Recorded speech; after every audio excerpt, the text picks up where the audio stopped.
Hey everybody, Mr. Calbeck here. Um, I wanted to teach you guys how to graph circles today. I'm pretty excited. This is the last section in the circles unit.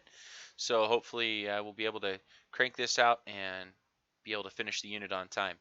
Other good news, I think, fixed the jittering, stuttering issue on YouTube. I have downloaded a new encoder and I've been troubleshooting all day. So hopefully this video will work. In fact, I've already recorded it once before, but it was so bad on YouTube I removed it. So for those watching, this represents about 8 hours of work, and I'm really excited because hopefully we won't have any of those stuttering, jittering issues in the future. So for today, I'm going to teach you guys the equation for graphing a circle, and then at the end of the video, I'll tell you where the equation comes from, and I think you'll see a really cool connection between triangles and circles, and it really brings together so much of what we talked about this year. So I think it's a really neat thing that's going on. So let's start with the equation. When we're graphing circles, I want you to be thinking about equations of lines and parabolas and everything. When we graph stuff, there's a standard equation. So for a line, the equation is y equals mx plus b. I mean, if you didn't know anything about this equation, it would look kind of scary. You've got 4 variables in here, which is crazy. But once you learn what they mean, it's actually a pretty simple formula and really helpful to use. The x and the y represent x and y coordinates, and since they're on a graph, they're always changing. Those stay variables, right? They represent the coordinates, and since there's infinite different coordinates actually, they stay variables. And so you always have like 2x plus 3 or something like that. The x is always an x and the y is always a y. But the m and the b are placeholders. They're little blanks that numbers always go in. So in a typical line equation, maybe you'd have y equals 1/2 x plus 4 or something. Those m and b variables actually are just placeholders for numbers. In the equation for a circle, you're going to see the same thing. So I'm just going to give it to you. It's going to look crazy. Try not to panic because each of the things that you see means something, and it's actually pretty simple and easy to use once you know what those things mean. So here's the equation. It's x minus h squared plus y minus k squared equals r squared. And that's your equation. And this looks like considerably more complicated than y equals mx plus b. And it is to a degree because there's squares and there's more variables. But it's the same idea because each of these individual pieces represents something, and it's a number. And once you know what they mean, the graphing's not too bad. Okay, just like in y equals mx plus b, the x and the y stay x's and y's in your equation. You're not going to touch these. There's always going to be an x and a y in your equation. Okay, which leaves us only 3 placeholders: the h, the k, and the r. Each of those is going to represent a number. Okay, and I'll show you what those different things mean. So if you have a circle, maybe your circle is right here. It's got the center of the circle at that point. And we can go ahead and graph it. So this is the center point of your circle. Maybe your circle looks like this. Let's see if I could graph a relatively round circle. Yeah, that's not too bad. Way to go, Calbeck. Claybeck didn't ruin it yet. The center of the circle has some coordinates, x and y. Those coordinates, the coordinates of the center of your circle, are h and k. Right? So the h is just the x coordinate of the vertex.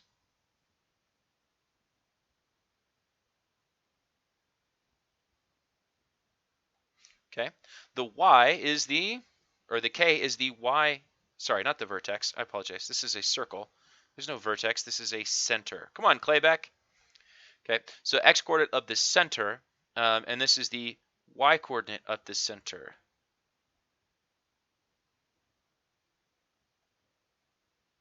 Okay, so that's all they mean. So in this problem right here, The coordinates of the center are 3, 1.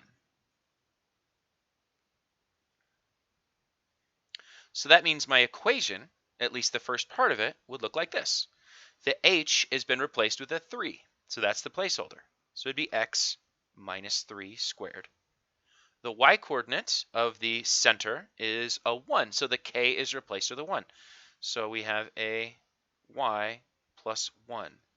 Sorry, y minus 1 squared equals r squared. Now, what do you think the r means in terms of a circle?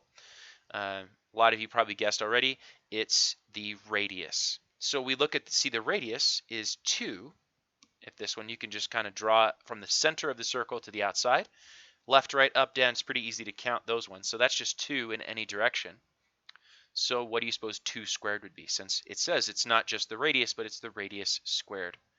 And 2 squared is 4. That's 4. So r is just the radius. And that's it. Okay, so it's kind of crazy. I do want you to notice a couple of quick things here. Notice that the coordinates of the center are positive, but there's a minus in the equation. So what that is going to do essentially is it's going to seem like it's the opposite coordinate. Instead of it being a positive 3, or instead of it being a positive 3 and a positive 1 in the equation, it's going to be x minus 3 and x minus 1 in the equation. The equation and the center coordinates are always going to be the opposite sign.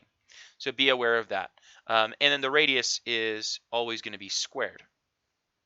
So that means if you were given the equation as 4, you'd have to take the square root to find out the radius.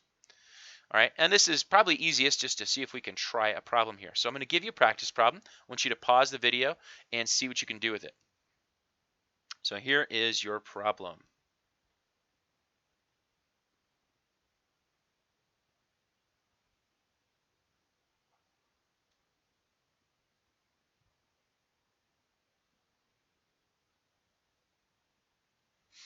All right, so there it is. Go ahead and press pause and see if you can get it on your own.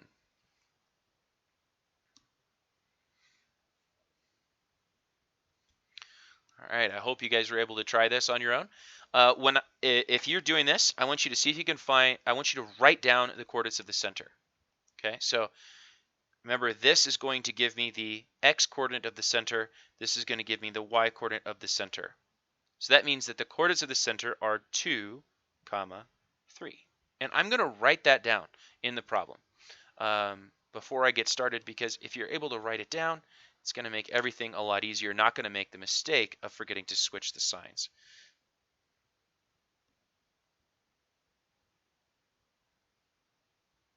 Okay, so I'm going to do my little graph here. Looks beautiful. The coordinates are 2, 3. So I'm going to go ahead and put a point at 2, 3. So there's the center of my circle at 2, 3. Now the last part is the radius. Remember, the radius is squared in the equation. So since it's squared, that means that this is a number that has been squared. If I want to undo that, I need to take the square root of 9. The square root of 9 is 3. So that means that the radius is 3. So I'm going to go ahead and count over 1, 2, 3 and make points in every direction.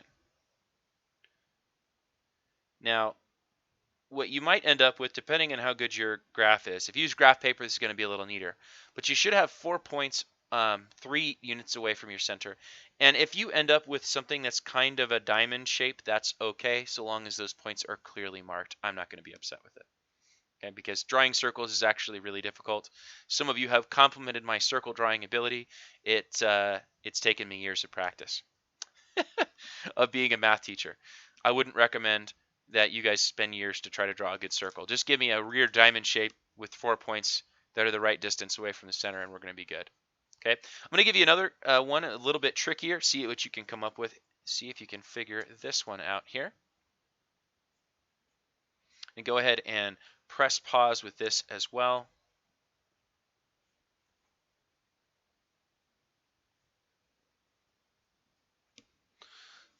And see what you can come up with.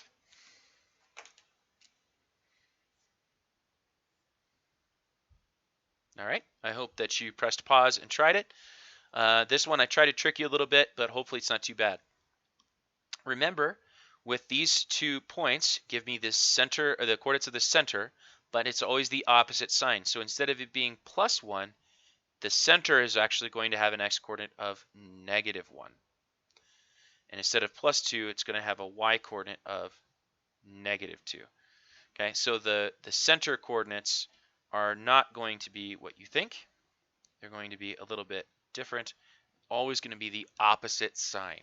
So one reason why it's a great idea to write this down, helps you remember.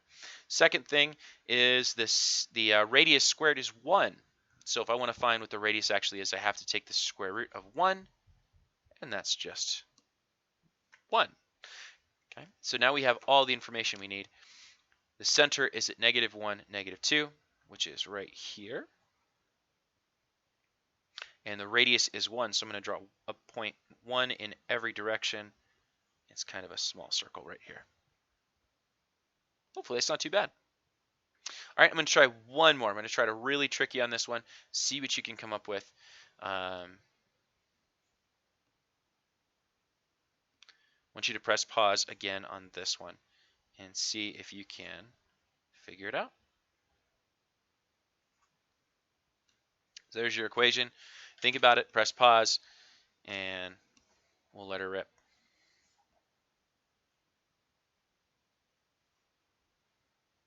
All right. I hope that you got this one, because there was a couple of things that were pretty tricky about it. The first thing that makes this really tricky is that the x squared has no number next to it. There actually is one, but there's only one number when we add it or subtract it we don't need to write down, and that's a 0.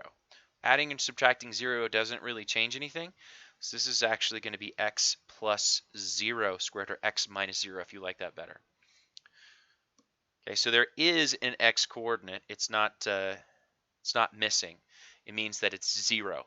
So if you ever see a coordinate that is that you don't have an h or a k, what that really means is that the number is 0. So look out for that. Let's try this one here. That means that the x coordinate is 0. The y coordinate is going to be, again, opposite of -2, which is +2. And the radius is 16, or the radius squared is 16, so that means that the radius is 4. Did I say vertex again? I keep saying that. Instead, this is the coordinates of the center. I apologize. There isn't a vertex for a circle. It's a center. So I apologize.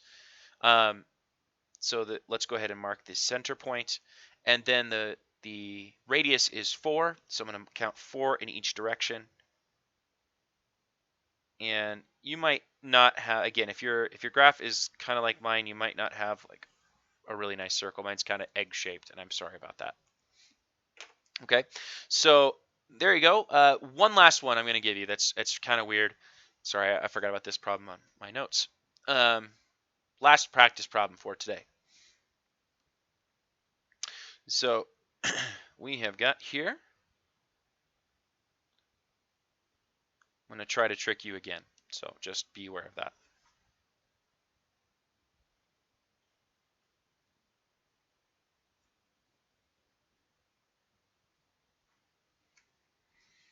All right. I want you guys to press pause and see if you can graph this one.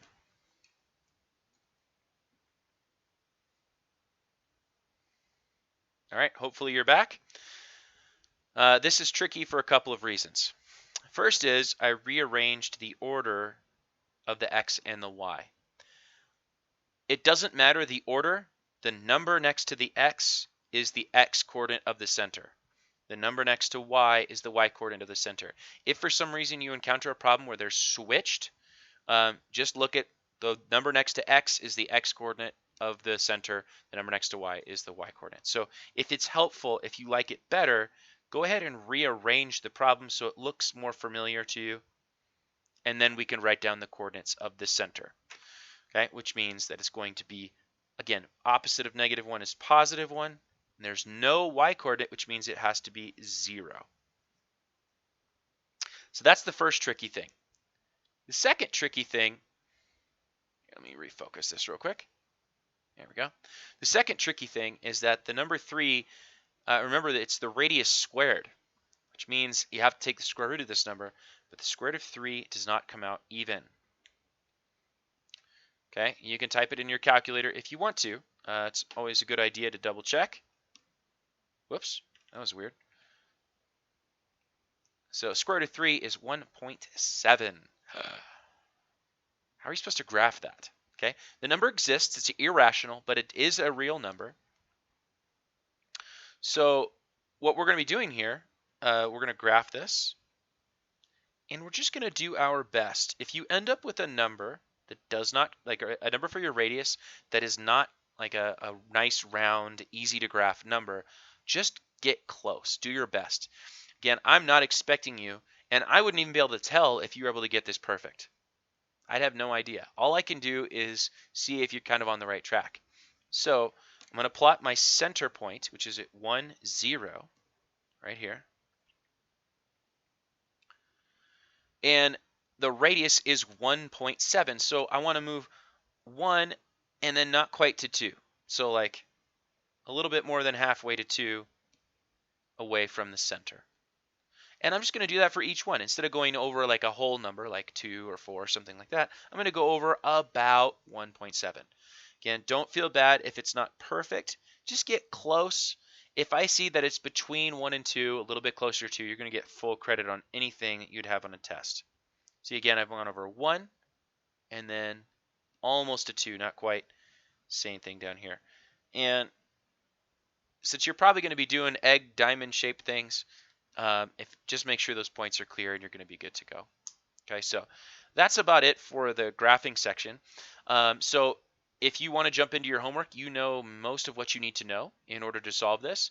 I am going to spend some time talking about why this equation exists. It's a weird equation, like where did it come from, right? It's just a weird equation. So I want us to talk about that.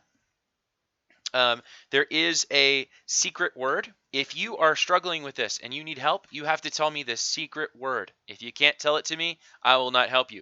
So the secret word for this video is hippopotamus. If you would like help, all you need to do is the title of your email needs to be hippopotamus. Not only will that get you help on this, but I will also give you full credit for the notes if you send me an email that you need help with the title hippopotamus. If you send me any other thing, help, I can't graph circles, I'm going to be like, watch the video again. And I'm going to keep telling you that until you can write the word hippopotamus. And I do expect you to look up how to spell it correctly. Okay? So that's the magic word here. But I do want to talk about where this equation comes from. And I think it's a really cool connection. So again, this isn't going to be on your homework, but it's so interesting. I want to spend some time talking about it. So let's take a look at this real quick. It's just going to be about another 6 minutes of your time, so you're not going to lose anything if you watch this. Okay, so if we look at a circle, and again, we're graphing this on x, y coordinates. So there's x and there's y. Remember that x is always the horizontal axis and the y is always the vertical. And let's say that we have a circle at the center. Okay, and I'm going to try to draw a really nice circle here. That's a pretty good circle. Nice job, Calbeck. All right, and let's say that we wanted to actually graph this circle. That means that we need to figure out coordinates for the outside. Okay, when you have an equation, your equation needs to generate all of the coordinates. So it needs to be able to give me this point right here, whatever it is, and this point over here, and this point over here. Your equation needs to be able to give me that point. Okay, and coordinates actually are relatively simple. They're always made of an x and a y coordinate. The equation of your circle or of any line is going to be an equation that relates the coordinates x and y. So we got to figure out some sort of relationship between these in order to graph it. And the relationship between them is they're connected to this circle. Circles have a radius, right? And I don't know what the radius is in the circle. I didn't draw coordinates, so I'm just going to label it r for right now. So what I need to figure out is, okay, how can I connect r and x and y? If I can connect those three in an equation, that equation might just give me a circle. So let's see if I can figure it out. First thing that I notice is that the height of this point right here, height of that is y. Okay, that whatever the y coordinate is, that's this height right here. That's how we graph things. We go over left and right for x, and we go up and down for y.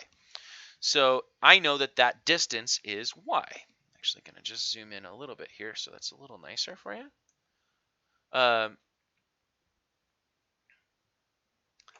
I also am noticing that this distance right here, because again, we go over left and right to graph stuff, this distance is x. And because we're on a grid, an xy coordinate system, sometimes called the Cartesian coordinate system, I know that this is a right angle. And if we look at this, it actually makes a right triangle. And there happens to be a really nice equation that represents the two legs of a right triangle with the hypotenuse. It's the Pythagorean theorem. A squared plus b squared equals c squared. And if we look at this, the a squared piece is the x. So I'm just going to replace a with x squared. The b is the other leg, that's the y. And the c is the r, right? R is the hypotenuse of this triangle. So here is my equation. And this is already looking a lot like the equation for the circle. It's a triangle. Every point on the circle, it doesn't matter where you draw the point, you can draw a triangle out of it. Like this point over here would make a triangle.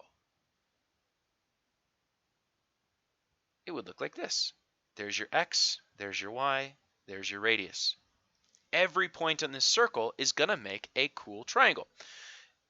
Now, where does the h and the k come from?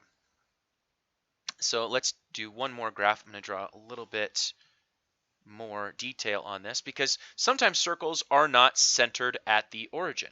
Sometimes they're like floating over here someplace. Okay, so maybe the center here is going to look like this. So there's my circle this time. Again, not centered at the origin. In fact, the center isn't even centered on the circle, but hey, there we go. A little better. Now, just like last time, it doesn't matter what part of the circle you're in. You can make a triangle out of it. So let's make another triangle here. I can do a triangle with this point right here, just like we did before, and that coordinate is still x and y. But let's look at what happens here if I try to draw a triangle with this. There's the radius, right? Here's the height, and here's the base. If we look at this, the height and the base are not x and y this time. You can see that right away. The height, this is the height right here. That's y. But the height is shorter than that. You guys see that? So the y coordinate of this point is taller than the triangle. And the x coordinate is the same problem. The x coordinate is this distance here from this point all the way to there. That's x, but I really only want this piece right here. So that's where the h and the k come in. If we look at this here, what I really want, I just want that part right there for the x, which means that I have all this extra distance that I don't need. So I need to subtract something from x. I need to subtract this distance from x. It just so happens, though, that that distance, if we look at it, is a horizontal distance. It's left and right, and it goes directly to the vertex. So if I happen to have the coordinates of the vertex, maybe I could call them h and k. That means that this distance right here is h. So what I have here is this distance, and then the whole x coordinate. If I want to find this one right here, this distance is x minus h. It's the whole distance minus this little piece. So that means in my Pythagorean theorem, when I have a squared plus b squared equals c squared, the base of my triangle is x minus h squared. It's the whole x coordinate minus this extra piece. We have the same thing with the y. The y coordinate is this whole distance right here, and there's this extra piece. That distance happens to be the y coordinate of the center. Right? So I've got that distance. So I need to take the whole y and subtract a little bit, which happens to be k. So I'm going to take the y coordinate minus k to get this distance right here. The radius is still the radius, so it's still squared. And if we look at this, this happens to be our exact formula for the location of the circle. And it works for any point on the circle, and it doesn't matter where the center is because I used variables. Again, h and k could be anything, which means that this works for any circle. I just think that's really cool because we have compared. We actually found this really strange and unique and really powerful connection between triangles and circles. The Pythagorean theorem is actually the key that lets us graph circles in the first place. That's, I think, a really powerful thing. So anyways, again, you aren't going to be tested on this, but I think it's really important to know where equations come from, particularly when they have such a cool connection with something we talked about all year, triangles. Your homework tonight is going to be to graph these. I think you can do it. If you do have questions, just make sure that in the title of your email you include the word hippopotamus, or I will not answer it. Okay? I hope you guys have a great time, and I hope this is pretty easy for you. Best of luck, and there we go.